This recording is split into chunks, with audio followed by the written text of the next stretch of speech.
Fatima bulletin की शुरुआत करेंगे। पटना के कलुआही प्रखंड मुख्यालय में बिहार के पूर्व उप मुख्यमंत्री तेजस्वी यादव ने चुनावी सभा को संबोधित किया। सभा को संबोधित करते हुए उन्होंने विपक्ष पर जमकर हमला बोला है। उन्होंने कहा कि केंद्र की मोदी सरकार ने 10 सालों में केवल जनता को ठगने का काम किया है, क्योंकि पिछले 10 सालों से उनकी सरकार है, फिर भी गरीबी, महंगाई, बेरोजगारी चरम पर है, जो आज देश के लिए सबसे बड़ा मुद्दा है। लेकिन पीएम नरेंद्र मोदी इस मुद्दे की बात कभी नहीं करते हैं। वहीं आगे उन्होंने कहा कि मधुबनी और बेनीपट्टी के लोगों ने उन पर भरोसा करते हुए पिछले 10 वर्षों में भारी संख्या में वोट देकर जिताया है, लेकिन उन्होंने सिर्फ ठगने का काम किया। सीतामढ़ी के राधाकृष्ण गोयनका कॉलेज में केंद्रीय गृह मंत्री और बीजेपी के वरिष्ठ नेता अमित शाह ने चुनावी सभा को संबोधित किया। इस दौरान उन्होंने एनडीए के प्रत्याशी और जेडीयू नेता देवेश चंद्र ठाकुर के हाथों को मजबूत और जिताकर संसद भवन में पहुंचाने की अपील की है। इसके साथ ही अमित शाह अपने भाषण में लालू प्रसाद यादव, राहुल गांधी समेत इंडी गठबंधन के नेताओं पर जमकर निशाना साधा। उन्होंने कहा कि लालू यादव बिहार में 15 साल तक सीएम और केंद्र में 10 साल तक मंत्री रहे हैं, लेकिन बिहार के लिए कुछ नहीं किया। इंडिया गठबंधन के लोग इसका जवाब नहीं देते। अमित शाह मधुबनी पहुंचे हैं, जहां उन्होंने जनसभा को संबोधित किया है। जनसभा को संबोधित करते हुए लालू प्रसाद यादव पर जमकर निशाना साधा। उन्होंने कहा कि लालू प्रसाद यादव 15 साल बिहार में मुख्यमंत्री और 10 साल केंद्र में मंत्री रहे हैं, लेकिन कर्पूरी ठाकुर को भारत रत्न देने की मांग कभी नहीं की गई। कर्पूरी ठाकुर को सम्मान देने का काम प्रधानमंत्री नरेंद्र मोदी जी ने किया है, क्योंकि कर्पूरी ठाकुर ने बिहार ही नहीं बल्कि पूरे देश के गरीब, पिछड़े, वंचित और किसानों की आवाज को बुलंद करने का काम किया था। उनके आदर्शों पर चलते हुए हमारी सरकार ने देश को सुरक्षित करने का काम किया है। इसके साथ ही उन्होंने पिछड़ा वर्ग को अपने पक्ष में करने के लिए कहा कि देश में अति पिछड़ा वर्ग का कोई प्रधानमंत्री हुआ है तो वो नरेंद्र मोदी जी हुए हैं।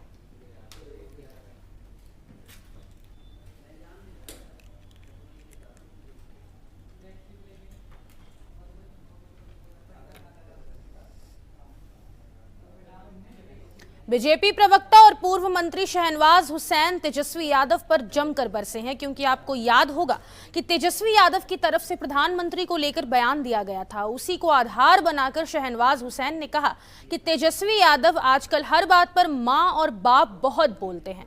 पहले कहते थे मां बाप की सरकार है, लेकिन अब बीजेपी को मां और महंगाई को बाप बोल रहे हैं। आगे उन्होंने कहा कि चुनाव में तेजस्वी यादव बहुत मेहनत किए, कमर में चोट भी लग गई, लेकिन सीट 0 आ रही है। शायद इसी से तंग आकर इस तरह की बयानबाजी कर रहे हैं।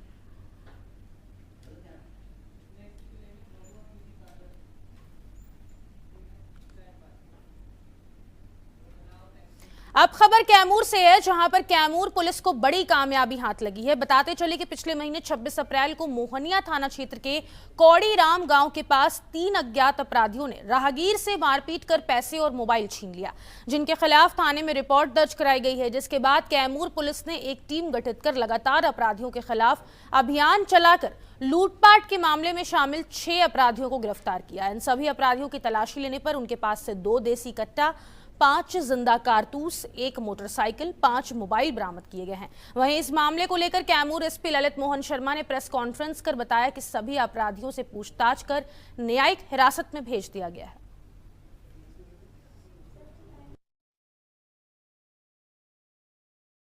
एक मोहनिया थाना में एक बस को रोककर रात्रि में और लूटने की मामला प्रतिवेदित हुई थी 26/4 को। इस मामले का पुलिस ने सफलतापूर्वक उद्भेदन किया है और इसमें 6 लोगों को गिरफ्तार किया है, 2 कंट्री मेड पिस्टल के साथ। और इन लोगों से पूछताछ की गई तो एक जो अपराधी जो सरगना है, उपेंद्र यादव उसका नाम है। ये कुछ दिन पहले जीटी रोड पे लूट के मामले में ही पिछले साल जेल गया था और जेल से छूटने बाद से पुनः यह अपराध इसने किया है।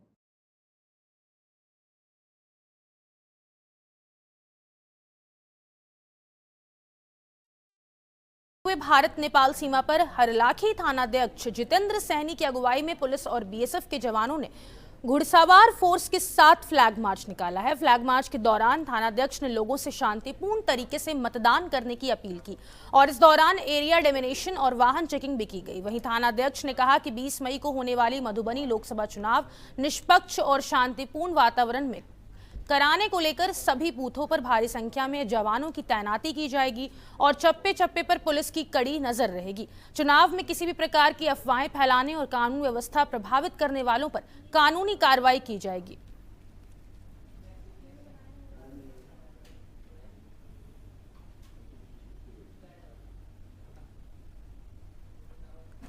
अररिया के महलगांव थाना क्षेत्र के ताहा चौक से अगवा किए गए 2 युवक को पुलिस ने महज 18 घंटे के भीतर खोज निकाला है। वहीं युवक की सकुशल बरामदगी के साथ पुलिस ने 2 अपहरण करने वालों को भी गिरफ्तार कर लिया। वहीं पुलिस ने अपहरण के समय उपयोग किए गए 2 बाइक और मोबाइल को भी जब्त किया। यह जानकारी पुलिस अधीक्षक अमित रंजन ने प्रेस कॉन्फ्रेंस कर दी। जी कल दिनांक 15/5/24 को अज्ञात अपराधकर्मियों के द्वारा हथियार का भय दिखाकर 2 मोटरसाइकिल से महलगांव थाना अंतर्गत ग्राम ताहा चौक से मदन विश्वास पिता अर्जुन विश्वास एवं अभिषेक कुमार पिता श्रवण विश्वास दोनों साकिल पचेली थाना महलगांव जिला अररिया का अपहरण कर लिया गया था तथा अपहरणकर्ताओं द्वारा मोबाइल फ़ोन के माध्यम से 8 लाख की फिरौती मांगी गई थी। सूचना प्राप्त होते ही कांड दर्ज किया गया और उसके बाद एक टीम गठित की गई अनुमंडल पुलिस पदाधिकारी अररिया के नेतृत्व में और इसमें इस टीम में अंचल निरीक्षक अररिया, थानाध्यक्ष अररिया, जोकीहाट, महलगांव, बरगाछी एवं डीआईओ की टीम थी और ये अलग अलग टीमें 4 टीमें हम लोग ने बनाई और टेक्निकल अनुसंधान और आसूचना संकलन करके लगातार रात भर छापेमारी हुई और छापेमारी के उपरांत जो मदन विश्वास पिता अर्जुन विश्वास को खाता घाट थाना जलालगढ़ जिला पूर्णिया एवं अभिषेक कुमार पिता श्रवण विश्वास को चौनी हटिया थाना बैंसी जिला पूर्णिया जिनका अपहरण हुआ था उनको सकुशल बरामद कर लिया गया। बासोपट्टी थाना क्षेत्र के अंतर्गत चानन गांव में देर रात पिस्टल के साथ एक युवक को पुलिस ने गिरफ्तार किया है। बता दें कि रात के तकरीबन 1:30 बजे युवक पिस्टल के साथ खुलेआम घूम रहा था। इस मामले पर थानाध्यक्ष अरविंद कुमार का कहना है कि देर रात पुलिस अवर निरीक्षक कंचन कुमार गश्त पर निकले थे और इस दौरान पुलिस को गुप्त सूचना मिली कि एक संदिग्ध युवक अनलोडेड पिस्टल लेकर घूम रहा है। गुप्त सूचना के आधार पर जब पुलिस की गाड़ी मौके पर पहुंची तो पुलिस को देखते ही युवक भागने का प्रयास करने लगा, पर पुलिस ने युवक को मौके पर ही धर दबोचा और वहीं तलाशी लेने पर युवक के कब्जे से पिस्टल और मोबाइल बरामद किया गया है। इस मामले पर बासोपट्टी थाना के एसआई अशरफ अली, कंचन कुमार, पीएसआई प्रिया कुमारी मौजूद रही।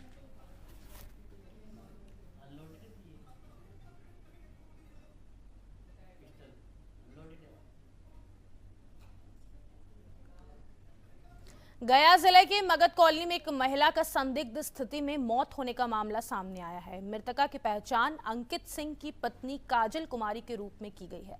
घटना की सूचना मिलते ही पुलिस ने शव को कब्जे में लेकर पोस्टमार्टम करने के लिए गया मगध मेडिकल कॉलेज से अस्पताल भेज दिया।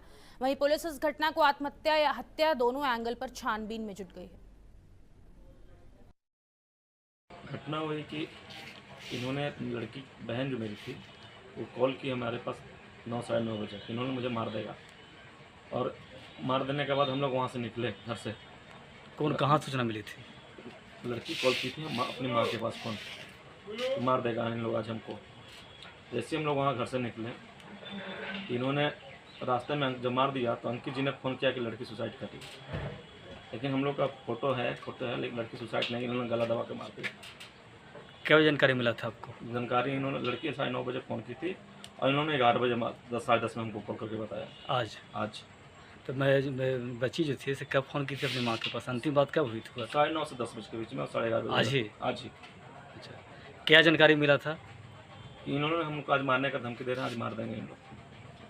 फिर अंकित फ़ोन किया था आप लोगों को, क्या बताया था? कि अब लड़की फांसी लगा ली है। 10:30 बजे लड़की से हम बात कैली तो हम गरीब में ऐसे जाए थे औरंगाबाद बहन बेटी के लड़का देखे तो कहला कि जाए थे औरंगाबाद, बोली मार देने का धमकी दे रहे हैं। तो मारे के धमकी कल शाम में कहला कि कहे कि छोड़ देबो तो मार देबो, हम तोरा ही काहे ला रहो, मार देबो हमरा एकरे दुआरी पर, मार देबो हमरा मुँह आ देबो। बेटी से बात हुई थी कल सांझो बेटी बतियेला, वीडियो कॉल करके लइकनो देखलक। आज सुबेरे 10:30 बजे बतिया के औरंगाबाद गेली। आज क्या जानकारी मिला आपको? आज बेटी मने धीरे धीरे बोले तला तो कहलक ना पैसा के मांग कर रहे थे। तो पैसा खाली मांगे तो हमरा अनाथ के पैसा तैयो 5 लाख रुपया बेटा दिले लेकिन तैयो ही मांगते रहल। हम लफुया के का जानोगे का है।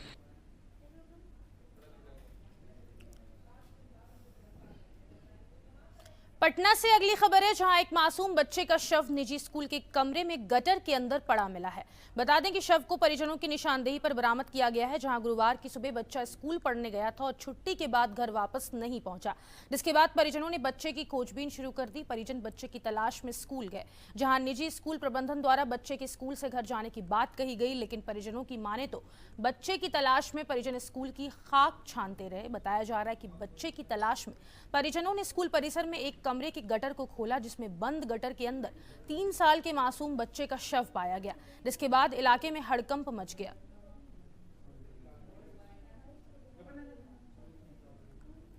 दिन भर गार्जियन को गुमराह किया गया है कि बच्चा आपका घर चला गया, लेकिन बच्चा जब वापस नहीं आया तो हम लोग पूरे फैमिली जो है कि बच्चा को खोजबीन किया।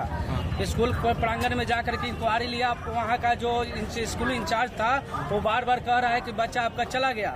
प्रशासन को भी सूचित किया गया, प्रशासन लोग भी आए। फुटेज में देखा गया तो एक बार कैमरा में बच्चा नजर आ रहा है, उसके बाद बच्चा गायब है। ठीक है, हम लोग बार बार पूछे कि हकीकत चीज जो है वो चीज बताओ, लेकिन वो बार बार नहीं बता रहा है। बोल रहा है कि बच्चा आपका चला गया, आप लोग बाहर में जाकर खोजिए। हम लोग बाहर भी तलाशी किया बच्चा को, बच्चा कहीं नहीं पता चला। लेकिन हम लोग पूरे फैमिली को बोले थे कि स्कूल को रात भर घेर करके रखना है, हटना नहीं है यहाँ से। अररिया के ताराबाड़ी थाना के हाजत में जीजा साली ने आत्महत्या कर ली है। दोनों को पुलिस ने बीते गुरुवार की दोपहर हिरासत में लिया था। हिरासत में दोनों की मौत के बाद शुक्रवार की सुबह ग्रामीण उग्र हो गए और ताराबाड़ी थाना का घेराव कर तोड़फोड़ करने लगे। थाने में आगजनी की, पथराव भी किया। इस घटना में कई पुलिसकर्मियों के घायल होने की भी खबर है। वहीं घटना की सूचना मिलते ही सदर एसडीपीओ रामपुकार सिंह सहित कई थानों की पुलिस मौके पर पहुंची और लोगों को समझाने का प्रयास किया, लेकिन आक्रोशित ग्रामीण किसी की बात सुनने को तैयार नहीं थे। फिलहाल इस मामले में पुलिस कुछ भी बताने को तैयार नहीं है।